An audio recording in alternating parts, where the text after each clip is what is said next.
जी sir, card ये काट दो, आप काट दो। चलो चलिए आप आ जाइए, आपको जाना पड़ेगा पहले। चलो फिर बात ठीक कटे होते हैं, मज़ा आया। चलो जी, अच्छा लग रहा है काटना, मज़ा आया ना। चलो जी, ये नहीं होगा। सर पंजाब से सर आपका खास नाता है, पंजाब में राज्य सर, पंजाब के बारे में क्या कहना चाहिए? पंजाब से मेरा नाता बहुत पुराना है। अमृतसर, जलंधर, चंडीगढ़, लुधियाना, भटिंडा, पटियाला, सब जगह मेरी सैलों चलती थी, चलती अभी भी हैं, लेकिन उस समय यहाँ काम करता था।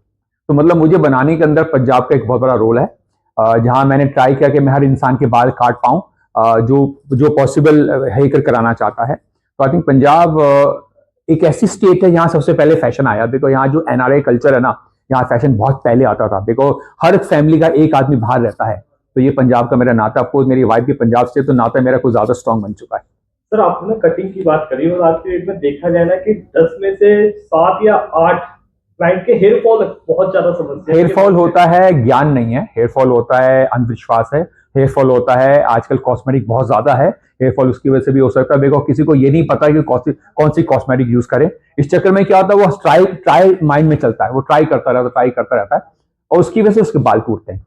तो मैं सोचता हूँ कि हमारा ज्ञान बहुत सिंपल होना चाहिए। और हमारा ज्ञान क्या है, बालों की सफाई होनी चाहिए। इसका मतलब हमें रोज शैम्पू करना चाहिए, हमें रोज तेल लगाना चाहिए, हमें जरूरत है कंडीशनर लगाना चाहिए, हमें अगर सिरम है सिरम लगाना चाहिए, लेकिन रोज लगाना चाहिए। तो इसका ज्ञान लाना बहुत जरूरी है। सिर्फ सालों मतलब बाल काटना नहीं है। सालों का मतलब होता है कि पहले आपके बाल ठीक करें, फिर इसको काटें। सर पंजाब में और हरियाणा में एक बहुत बड़ी लहर है, कोई सरों पे, गंजों के सरों पे बाल लगा रहे हैं, कॉटन लगा रहे हैं, क्या उससे हेयर आ सकते हैं? देखिए पहली बात तो ये कि बाल किसी का टूटना नहीं चाहिए। मैं सोचता हूँ कि भगवान ने, अल्लाह ताला ने हमें बाल दिए हैं, 50 साल से पहले किसी के बाल टूटने नहीं चाहिए। अगर टूट रहे हैं तो उसका मतलब उसके ज्ञान में कुछ कमी आ रही है। अगर बाल टूट गए हैं, कुछ लगा के बाल वापस नहीं आ सकते, आपको चाहिए आर्टिफिशियल बाल।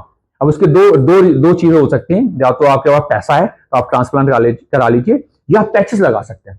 लेकिन दोनों के लिए उसकी केयर बहुत इंपॉर्टेंट है। जैसे आपका पैच होता है, आपको हर हफ्ते पैच को चेंज करना है, आपको हर हफ्ते पैच की सफाई करनी है। जैसे मैं कहता हूं रोज शैम्पू करना चाहिए, ऐसे पैच का शैम्पू हफ्ते में बहुत जरूरी है।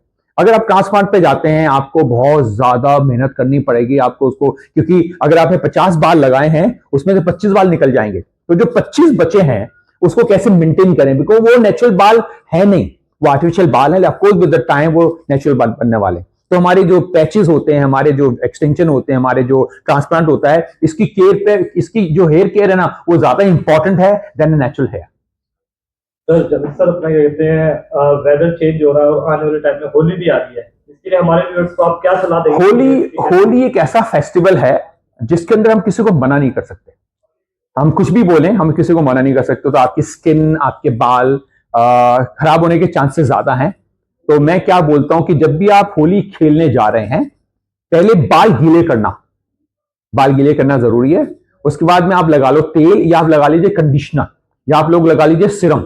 और अगर ये भी नहीं है, अगर घर के अंदर घी है ना, आप घी भी लगा लीजिए, क्योंकि हमें मॉइस्चराइजर चाहिए। तो पहले गीला करना जरूरी है, क्योंकि हम लोग हमेशा सूखे बालों पे लगाते हैं। तो पहले गीला करो, फिर कुछ भी लगाइए। मैं तो बोलता हूँ असली घी तो बहुत अच्छी चीज है ना, वो भी लगा लीजिए आप लोग। देखिए मंदिर के अंदर असली घी चलाते हैं, इसका मतलब वो है ना असली घी, वो सबसे ज्यादा प्योरेस्ट फॉर्म है हमारे मॉइस्चराइजर की। उसके बाद में आप उसको कवर कर सकते हैं, या होली खेल लीजिए। और जब होली खेल के आते हैं, आप उसको शैम्पू करेंगे ना, तो आपके बाल जो है ना वो सेफ हो जाएंगे, आपकी स्किन सेफ हो जाएगी। मैं आपको ये बताना चाह रहा हूँ कि हम लोगों ने फैशन इंडस्ट्री को इंट्रोड्यूस कर दिया है हमारे सैलों में, और ताकि हमारे सैलों जो हैं वो सैलों ना रह करके स्मार्ट सैलों और फैशनेबल सैलों बन जाएं।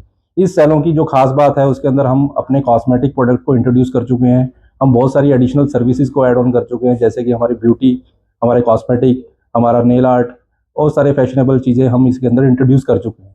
स्मार्ट सैलों से मतलब है कि आने वाला टाइम जो है वो फ्यूचर जो है हमारा, वो फ्यूचर जो है वो टेक्नोलॉजी बेस्ड है। तो टेक्नोलॉजी को यूज करते हुए हमने सैलों को एप्लीकेशन बेस्ड बनाया है, और हम इसे फ्रेंचाइज मॉडल के अकॉर्डिंगली हम पूरे इंडिया के अंदर इसको स्प्रेड कर रहे हैं। और हम सब लोग इसके अंदर एजुकेशन जो हमारा बेसिक फंडामेंटल है, इस सैलों की दुनिया को सबसे बड़ा इंटीग्रेशन फॉर्म देने के लिए हम जिस चीज़ पे काम कर रहे हैं दैट इज़ वो है education. Education education education is the basic tool of this industry. अगर हम एजुकेशन पे काम करते हैं तो हम बहुत जल्दी इस पूरे इंडिया के अंदर एजुकेशन देने का काम कर सकते हैं, जिससे हर स्टेट की गवर्नमेंट को, सेंट्रल गवर्नमेंट को हम ये कह सकते हैं कि हम बहुत बड़ा एक एम्प्लॉयमेंट जनरेशन का काम कर रहे हैं। और धीरे धीरे हम इसको बिगेस्ट ब्रांड बनाने का काम कर रहे हैं, जो कि इंडिया में भी और इंडिया से बाहर भी जाने का काम कर रहे हैं। तो फ्यूजन सर अभी कहाँ स्टार्ट किया है? सर अभी हमने इसको हरियाणा में ऑन कर लिया है।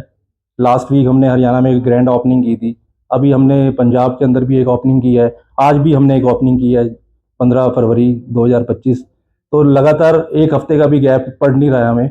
हम इन ए वीक हम एक सैलून ओपन करते जा रहे हैं। तो पंजाब में मतलब क्या आपका विजन है कि कितने आउटलेट्स ओपन होंगे? पंजाब के अंदर सर अब मैं आपको बताना चाहूँगा तो हमने जलंधर ऑन कर लिया है, लुधियाना ऑन कर लिया है, अमृतसर ऑन कर लिया है, पटियाला ऑन कर लिया है, बठिंडा ऑन कर लिया है, और हमने ट्राई सिटी ऑलमोस्ट कवर कर लिया है। तो हमारे जो नंबर ऑफ सैलून हैं जो पंजाब के अंदर जो हमने निकाले हैं, हम लगभग 100 सैलून मतलब जून से पहले इन दिस क्वार्टर में हम लोग 100 सैलून ओपन करने वाले हैं। स्मार्ट सैलून की आपने बात करी है जी। तो स्मार्ट सैलून आपने पंजाब हरियाणा स्टार्ट किए, मेट्रो सिटीज में आप? सर हमने दिल्ली भी ऑन किया, इसलिए दिल्ली एनसीआर में हमने ऑन कर लिया है। दिल्ली एनसीआर की बात करूं तो मैंने फरीदाबाद, गुड़गांव, नोएडा, गाजियाबाद, दिल्ली में हमने स्टार्ट कर लिया है। स्मार्ट सैलून सर देखो मोस्टली सैलून में भी ऑनलाइन अपॉइंटमेंट हो रही है या सब कुछ वो हो रहा है प्रोफेशनली, इसमें क्या खास होगा आपका क्या है? सर इसमें स्मार्ट सैलून का बेसिकली आइडिया है कि हम लोग इसके अंदर अपॉइंटमेंट तो है ही है, बट स्मार्ट सैलून का मतलब है कि अगर कोई मेरी एक चेयर भी खाली है ना, तो वो आपको एप्लीकेशन बेस में दिखाई देगी कि इतने से इतने मिनट के बीच में आपने जो अपॉइंटमेंट लिया है उसमें वो चेयर आपको हमारे एप्लीकेशन में वैकेंट दिखाई देगी।